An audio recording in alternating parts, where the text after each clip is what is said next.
சொந்தமாக YouTube channel நடத்த வேண்டுமா? நீங்களும் பிரபல ஆங்கர் ஆக வேண்டுமா? உடனே சேருங்கள் Pandey school of journalism. Contact 7388824242. Jammu காஷ்மீரின் பூஞ்ச் மாவட்டத்தில் பாகிஸ்தான் படையினரின் எல்லை தாண்டிய ஷெல் தாக்குதல்களால் பாதிக்கப்பட்ட குடும்பங்களை எதிர்க்கட்சித் தலைவர் ராகுல் காந்தி நேரில் சென்று பார்வையிட்டார். பாதிக்கப்பட்ட குடும்பங்களை பார்த்த பிறகு செய்தியாளர்களிடம் பேசிய ராகுல் காந்தி, மே 8 முதல் 10ஆம் தேதி வரை பாகிஸ்தான் படையினரின் எல்லை தாண்டிய ஷெல் தாக்குதலால் பல பேர் தங்கள் உயிரை இழந்துள்ளது மிகப்பெரிய சோகத்தை ஏற்படுத்தியுள்ளது.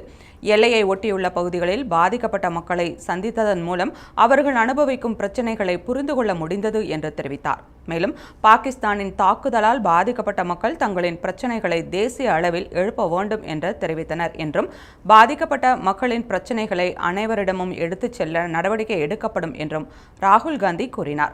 முன்னதாக ஆபரேஷன் சிந்தூர் தாக்குதலை இந்தியா நடத்திய பிறகு மே 7 முதல் 10ஆம் தேதி வரை பீரங்கி ஏவுகணைகள் மற்றும் ட்ரோன்கள் மூலம் பாகிஸ்தான் நடத்திய தாக்குதலில் 28 பேர் ஜம்மு காஷ்மீரில் உயிரிழந்த நிலையில் 70க்கும் மேற்பட்டோர் காயமடைந்தனர். குறிப்பாக ஜம்மு காஷ்மீரின் பூஞ்ச் மாவட்டத்தில் மட்டும் 13 பேர் கொல்லப்பட்டனர்.